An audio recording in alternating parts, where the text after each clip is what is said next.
Sir నమస్కారం sir. నమస్తే. Sir 'Pushpa 2' box office వద్ద ఎటువంటి రికార్డ్స్ క్రియేట్ చేసిందో ప్రత్యేకంగా చెప్పాల్సిన పని లేదు. దాదాపు 1800 కోట్లకు పైచిలుకే కలెక్ట్ చేసింది. 'బాహుబలి' రికార్డులను బ్రేక్ కూడా చేసింది. కాకపోతే అది మళ్ళీ టీవీ ఛానల్స్‌లోకి వచ్చేసరికి అది పెద్ద వర్కౌట్ అవ్వలేదు. టీఆర్పీ అసలు ఎక్కువగా రాలేదని చెప్పేసి రిపోర్ట్స్ అయితే చెప్తున్నాయి సార్. సో ఇదే టైంలో అటు సంక్రాంతికి వస్తున్నాం, అటు బాక్స్ ఆఫీస్ వద్ద రికార్డ్స్ కలెక్ట్ చేసింది. ఇటు సినిమాల టీవీలోకి వచ్చినప్పుడు ఇక్కడ కూడా వర్కౌట్ అయిపోయిందని చెప్తున్నారు. మరి 'పుష్ప 2' విషయంలో ఎందుకు ఇది ఫెయిల్ అయింది? సంక్రాంతికి వస్తున్నాం ఎందుకు సక్సెస్ అయింది సార్? మీరేం చెప్తారు? అంటే సంక్రాంతికి వస్తున్నాం అనే దానికి సంబంధించి టీవీలు చూసేటువంటి ఆడియన్స్ వేరు. ఓకే. టీవీ ఆడియన్స్ మైండ్ సెట్‌కి దగ్గరగా ఉండేటువంటి కంటెంట్ అది. ఏది సంక్రాంతికి వస్తున్నాం అనేది ఒక ఎంటర్‌టైనింగ్ వేలో నడిచిపోయే సినిమా. హ్మ్. అదేమో యాక్షన్ జానర్ సినిమా.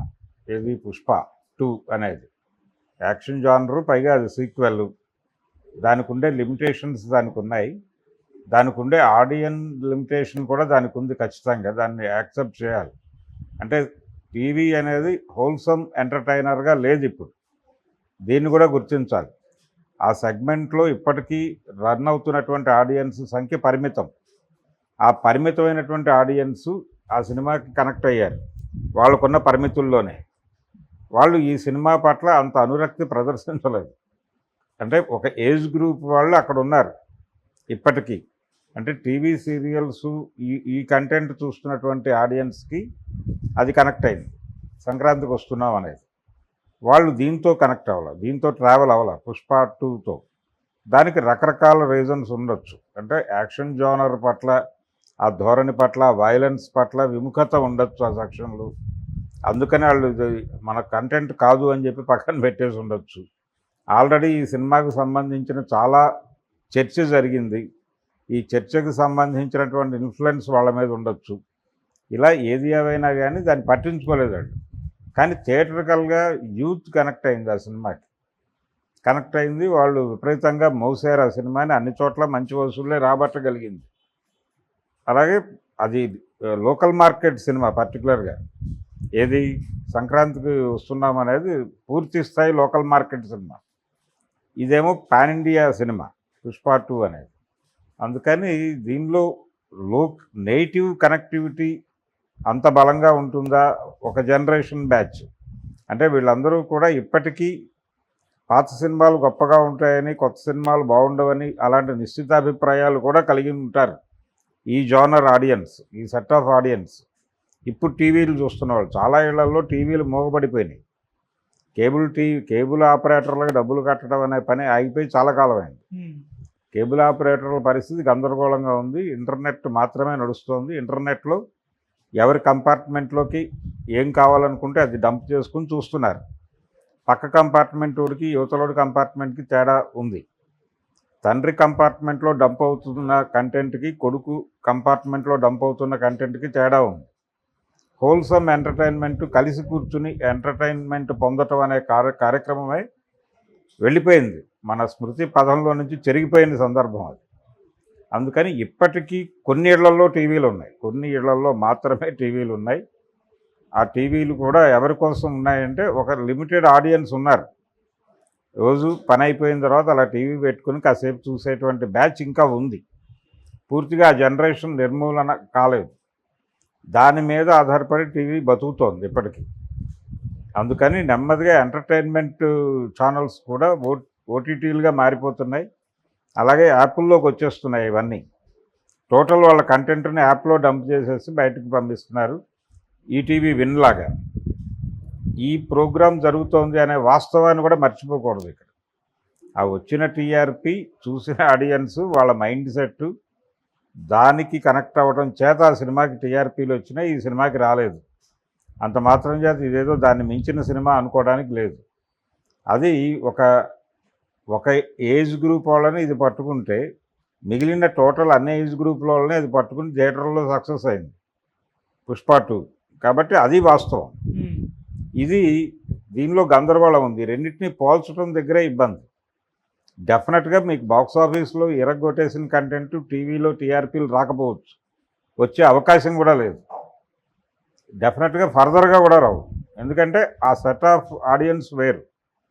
వాళ్ళకి కనెక్ట్ అయ్యేటువంటి కంటెంట్ మాత్రమే చూస్తారు. వాళ్ళు నిర్మోహమాటంగా వ్యవహరిస్తారు. అంటే మేం చూస్తున్నాం, మా ఇష్టమైంది మేము చూస్తామన్న ధోరణిలో వ్యవహరిస్తున్నారు వాళ్ళు.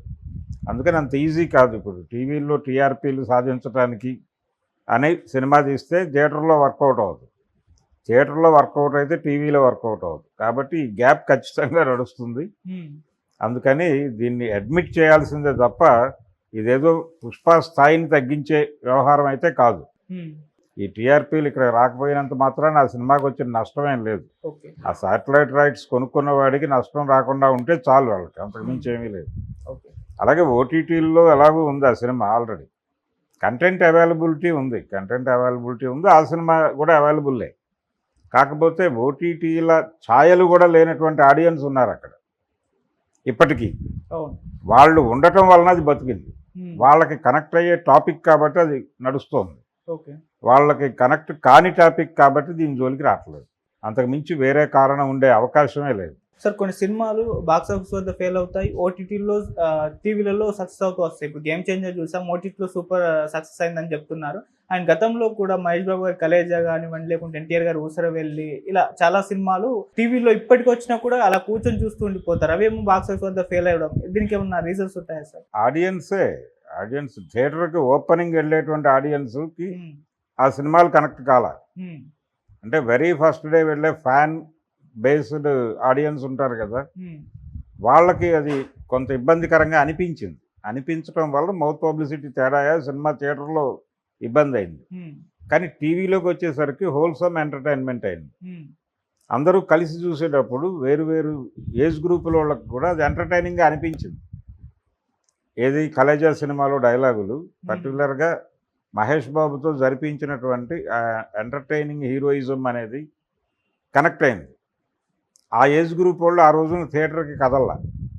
ఆ టైటిల్ ప్రభావం కావచ్చు, మహేష్ బాబు సినిమా మనకెందుకులే అనుకుని ఉండొచ్చు, వాళ్ళు కదలలేదు. కానీ టీవీలో అలా వచ్చేటప్పుడు చూసి కనెక్ట్ అయిపోయి దాన్ని పదే పదే చూడటం మొదలుపెట్టారు, యూట్యూబ్లో వెతుక్కుని చూడటం మొదలుపెట్టారు.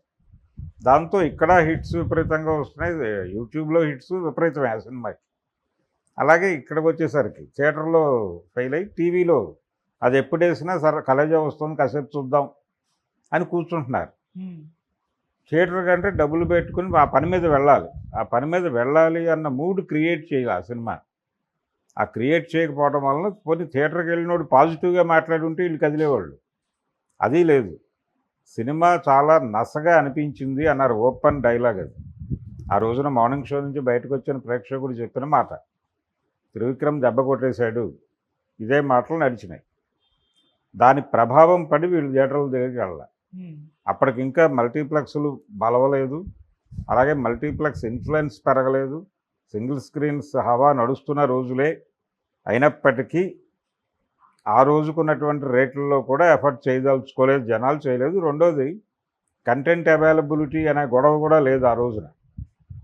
థియేటర్ నుంచి సినిమా వెళ్ళిపోతే మళ్ళీ అది ఎప్పుడైనా ఎవడైనా యూట్యూబ్లో పెడితే చూడటమే తప్ప వేరే ఓటీటీలు ఇతర ఆప్షన్స్ కూడా లేని రోజులు అది. కలేజా సినిమా మరీ అంత అడ్వాన్స్డ్గా ఏం రాలేదు, అది వచ్చి చాలా కాలమైంది.